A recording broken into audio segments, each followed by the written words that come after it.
So after going to the military surplus store trying to find OG 107 fatigue pants and not finding any in my size, I decided to go online and check out some of the brands that offer replicas of them. That's what led me back to Bronson Manufacturing and looking at the stuff that they offer.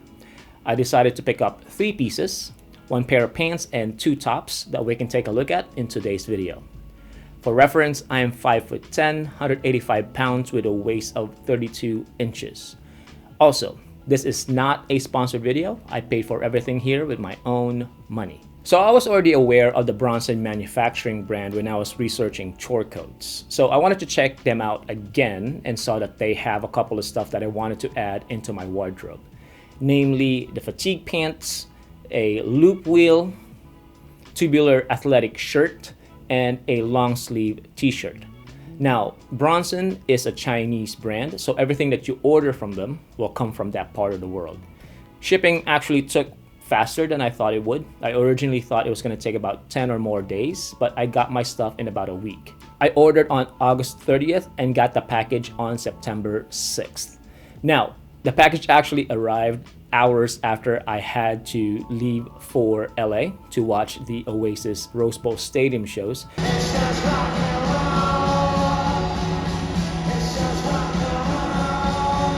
So the package was just sitting there outside my apartment for a few days, which kind of got me worried a little bit. But with everything going on with the event and the concert, it took my mind off of the worry. But when I got home, the package was there, so all was good. Anyways, let's take a closer look at the items that I ordered, but first, an overall kind of first impression about the Bronson brand itself. Some of you might have qualms that these products are coming from China, but honestly, from what I've seen on their website and just getting the products themselves, it looks like they've taken a lot of care and research into replicating the items that they want to reproduce.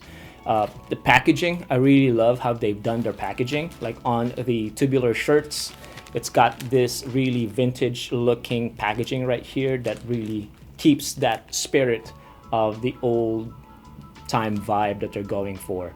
On the products themselves, they come with really fun little tags. On the fatigue pants, it comes with something that says United States Army uniform. Even though it's not real, it's kind of fun to see that. They even do kind of like the old school tags that they probably used to do back in the 1940s, kind of like this cabin identification tag. Just really fun little details. It adds a little bit to the consumer's experience when they get the products that they ordered. They also give you a printout of how you should clean and maintain the products that you ordered, depending on the material that they're made out of. I think it's cool to see all these little details kind of add up and add into this overall customer experience when they get their products. It shows that the brand cares more than just selling to the customers themselves. The first up are the fatigue pants. Now, confession time. I actually didn't pick up the OG 107s, but instead I got the 838As. These were historically issued in 1947 and kind of served as kind of like the prototype for the OG 107s. Now these I got in a size large and cost about $70. In terms of fit, this is a relaxed fit with a straight leg and a higher rise. Also, it doesn't come with a size tag itself, but true to kind of like how they did it back in the day, they instead printed the information onto the fabric itself. So right here it says large, which is the closest thing to 32 waist size. And then yeah, just some really cool kind of like info printed onto the fabric itself, which kind of adds more to the authenticity that they're trying to replicate. They are made out of 10-ounce herringbone twill, 100% cotton. They come with button fly, which it's good. But to me, I find them kind of annoying, especially when I have to go to the bathroom. I think I mentioned that before. In terms of adjusting the waistline, you could use the belt, or they also come with kind of like these side adjusters. Now, apparently, historically, it only came with one button back in 1947, but the Bronson modification that they did is they made it 2 buttons to make it more adjustable. So this is how it looks before the wash.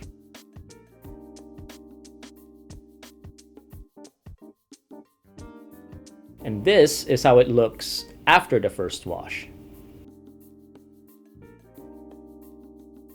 So after the first wash, the fabric is still pretty stiff, kind of similar to when you order a pair of Dickies and they start off as pretty stiff. After a few washes, they kind of break in and get softer over time. So that's kind of like what I'm really looking forward to with these pants as well. It looks good as it drapes down. Like I said, it comes in a relaxed straight leg silhouette, so it's fairly utilitarian and shouldn't really offend anybody who prefers kind of like slim fitting pants or wider leg pants. It's kind of like just in that Goldilocks zone. But to me, I prefer these pants if you cuff it once or twice, because the pants kind of take on a more stylish persona, since it adds a little more intentionality to how you're styling and wearing the pants, rather than say like a private would wear it to do chores. I wouldn't want to wear this with like say a military style belt, because you're kind of inching towards cosplay territory there. My favorite footwear to wear with these are my Iron Rangers, but they look great with a pair of loafers as well. Overall, these fatigue pants are great for the price, and they're fast becoming a favorite for me to wear. Now next up, we got the Breton stripe long sleeve t-shirt. Now these are made out of 9-ounce heavyweight cotton, and they're perfect if you want to look like a pirate. Color wise, it is in apricot with navy blue stripes, and to the touch, these are actually softer in feeling than the tubular athletic shirt that's coming up on the next section. I got these in a size 42 and cost about $29. I find the tag detail pretty cool because it tries to emulate kind of like probably what the US Navy would have done back in the day. For some reason, this also reminds me a lot of what the old school motorcycle club bikers wore back in the day. Kind of like what Lee Marvin wore in the movie The Wild Ones with Marlon Brando, even though I think the stripes on his shirt were much larger. Now the combo I have here in this clip are with my Levi's 501 and Red Wing Iron Rangers, which is giving a pretty throwback kind of look. Makes me want to pair it with my Shot Perfecto leather jacket to get that old school biker look, like I said. You could also use this top for a more smart casual look if you just pair it with, say, like a dressier type of trouser. It should be perfect for those chillier days where you want to retain some warmth without necessarily wearing a light jacket. Now, the length of this top is fairly long, especially for my taste. So I suggest you tuck it in when you wear it. Otherwise, it would kind of give you that half and half look, which is not too flattering. So when you're wearing this shirt, I suggest you tuck it in to kind of give you that more flattering proportion, following the rule of thirds. Now last but not the least, we got the Loopwheel tubular athletic tee that I got in apricot, size large, and cost about 29 bucks. Now I put Loopwheel in quotation because even though it is in Bronson's naming convention or marketing naming convention, I don't think this is what you would consider a true, genuine Loopwheel t-shirt. I think the more accurate way to describe it is a tubular shirt. Now Bronson states that this was crafted using a vintage Tompkins upright rotary knitting machine from the early 20th century, which is different from a true, genuine Loopwheel machine. Now this is made out of 10.5 ounce ring spun cotton, and similar to a Loopwheel machine though, it is one continuous knit, so there are no seams on the side. It is a little rough to the touch, say compared to the previous long sleeve tee or anything that you would probably get from Uniqlo, but I predict that with more washes, this will get softer and softer. It has a bound collar, which is great to see for $29, but overall, I think this is a really great bang for your buck. In comparison, the Uniqlo Supima cotton tee runs you about 25 bucks. So for $4 more, I think you do get a lot. Now, I think what could compete with this shirt for around the same price point is this shirt. This is the Uniqlo A-Rism oversized tee that you can get for around 20 bucks. Although the oversized look is not something that everybody probably would want to wear. Now, if you're picking up this shirt to get that Jeremy Allen White look from the Bear, but for cheap, you'd be disappointed.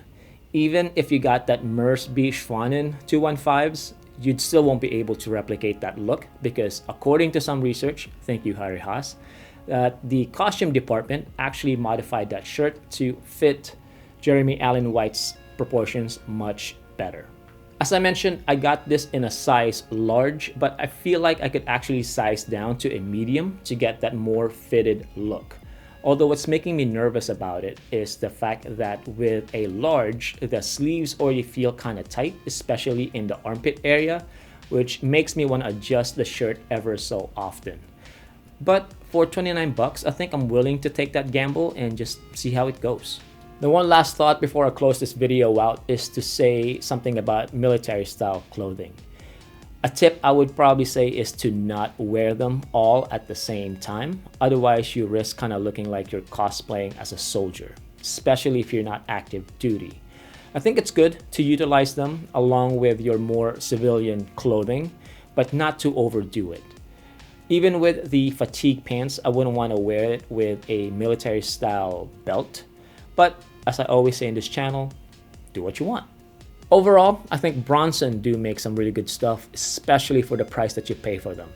I got them for an additional 10% off with free shipping during the Labor Day weekend, which was faster than I thought it would be.